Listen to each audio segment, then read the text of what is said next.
ሰላም ጤና ይስጥልን ክቡራትና ክቡራን አድማጭ ተመልካቾቻችን እንደምን አላችሁ? የሰዓቱን ዝርዝር ዘገባዎች ይዘን መጥተናል። በቅድሚያም አርዕስተ ዜናዎችን በሸዋ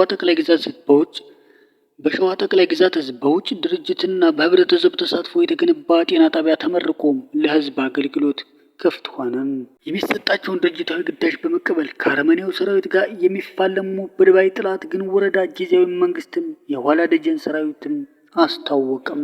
በቲክቶክ ላይ እይታና ትኩረት ለማግኘት ሲሉ በመኪና ላይ አደገኛ ትዕይንትን ለማሳየት የሞከረው ወጣት ከባድ የአንጎል ጉዳት ሲደርስበት ጓደኛው ለደረሰው አደጋ ተጠያቂ ሆኖ ተፈረደበት። ክቡራትና ክቡራን አድማጭ ተመልካቾቻችን እነዚህና ሌሎችን ዝርዝር ዘገባዎችን ታደምጡ ዘንድ የአክብሮት ግብዣዬ ነው። ቻናሉን ላይክ፣ ሸርና ሰብስክራይብ በማድረግ እስከ መጨረሻው አብራችሁን ቆዩ።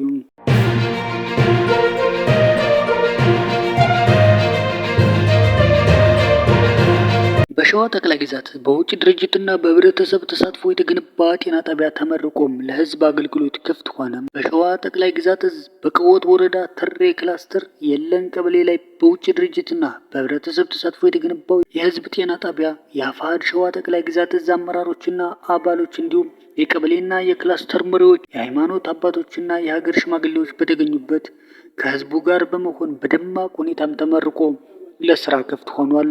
በሸዋ ጠቅላይ ግዛት በህዝቡ ተሳትፎ የሚሰሩ ትምህርት ቤቶች፣ በሸዋ ጠቅላይ ግዛት የኮንስትራክሽን ቡድን የሚሰሩ መንገዶች በድርጅታችን ጥረትና በህዝባችን ጠንካራ ስራ ለህዝብ አገልግሎትም ወሳኝ የሆኑ የልማት ስራዎችን እየተሰሩ መሪዎችና ህዝባችን በተገኙበት እያስመረቅን ለህዝብ አገልግሎትም ክፍት ማድረጋችን ይታወቃል ብለዋል። በድርጅታችንና በህዝባችን መካከል መልካም ጥረት ለፍጻሜ የበቃው የጤና ጣቢያ ግንባታ ለገጠሩ ህዝብ ወሳኝነት ያለው የልማት ስራ ሲሆን በቀጣይ ከህዝባችን ጋር ሆነን የማህበራዊ ችግርን እየቀረፍን የልማት ጥያቄዎችን በጋራ እንመልሳለን ብለዋል። በሌላ ዜና የሚሰጣቸውን ድርጅታዊ ግዳጅ በመቀበል ከአረመኔው ሰራዊት ጋር እንደሚፋለሙ በድባይ ጥላት ግን ወረዳ ጊዜያዊ መንግስት የኋላ ደጀን ሰራዊት አስታወቁም።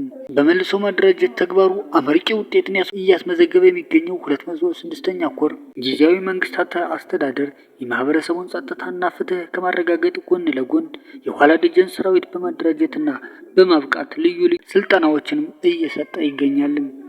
በኮሩ ስር ያሉ ክፍለ ጦሮች የተሰጣቸውን የስራ ስምሪትና ግዳጅ በብቃት እየተወጡ ሲሆን 206ኛ ኮር 24ኛ ክፍለ ጦር በድባይ ጥላት ግን ወረዳ የኋላ ደጀን ሰራዊቶች ጋር በወቅታዊ ጉዳዮች ላይ መክሯል።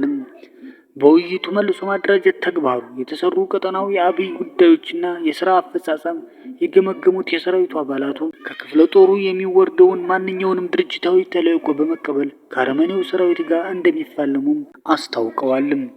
ይህ በእንዲህ እንዳለ በደጀን ወረዳ ካድሬዎች መሪነትን ህዝብን ሲዘርፉ የነበሩ ከአረመኔው ሰራዊት ጋር የተሰለፉ ከ10 በላይ ሚኒሻዎች ከድተው 34ኛ ክፍለ ጦሩን ዛምበርካ ሻለቃን ተቀላቀሉ ሲሆን በተያያዘ ዜና በደጀን ወረዳ ገበያ እያሉ 5 የአድማ ብተና አባላት በአረመኔው ሰራዊት ሲረሸኑ በደብረ ማርቆስ ከተማ ተጠርንፎ የነበረው ተስፋው ነጻ የተባለው ሚኒሻ መንግስቱን ልንገሩ የተባለውን የሚኒሻ ጠርናፊ እና ምክትል ኢንስፔክተር ሙሉቀን የተባለውን የፖሊስ ሻምበል አመራር በመግደል 14ኛ ክፍለ ጦር ጅብላምቡ ተራ ሻለቃን ተቀላቅሏል። በሌላ ዜና በቲክቶክ ላይ እይታና ትኩረትን ለማግኘት ሲል በመኪናው ላይ አደገኛ ትዕይንትን ለማሳየት የሞከረው ወጣት ከባድ የአንጎል ጉዳት ሲደርስበት ጓደኛው ለደረሰው አደጋ ተጠያቂ ሆኖ ተፈረደበትም። ፖሊስ እንዳለው ጉዳት የደረሰበት የ23 ዓመት ወጣት የመኪና ወዳጆች በተመልካችነት በተሰበሰቡበት ስፍራ ጓደኛው በሚያሽከረክረው መኪና ኮፈን ላይ ሆኖ የቲክቶክ ቪዲዮ ሲቀርጽ ወድቆ ነው ከባድ ጉዳትም የደረሰበትም። ወጣቱ በኃይል ከሚሽከረከረው መኪና ላይ ወድቆ ጭንቅላቱ ከፍተኛ መሬት ስለመታው በአንጎሉ ላይ ከባድ ጉዳትም ደርሶበታል።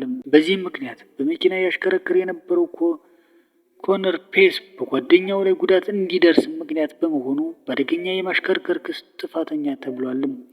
ቲክቶክ በክስተቱ ላይ አስተያየት እንዲሰጥም ተጠይቋል። ጉዳዩን የተመለከተው ዳኛ ሾፌሩን በአደገኛ ሁኔታ በማሽከርከርና በጓደኛው ላይ ጉዳት እንዲደርስ ሰበብ በመሆን በ2 ዓመት ገደብ የ16 ወራት እስር ፈርዶበታል። በተጨማሪም የአውቶቡስ ሾፌር የሆነው ፔስ ለ2 ዓመታት እንዳያሽከረክር ታግዶ ለ300 ሰዓታት ሳይከፈለው የማህበራዊ አገልግሎት ስራ እንዲሰራና ቁጥጥር እንዲደረግበትም ዳኛው ወስነዋል።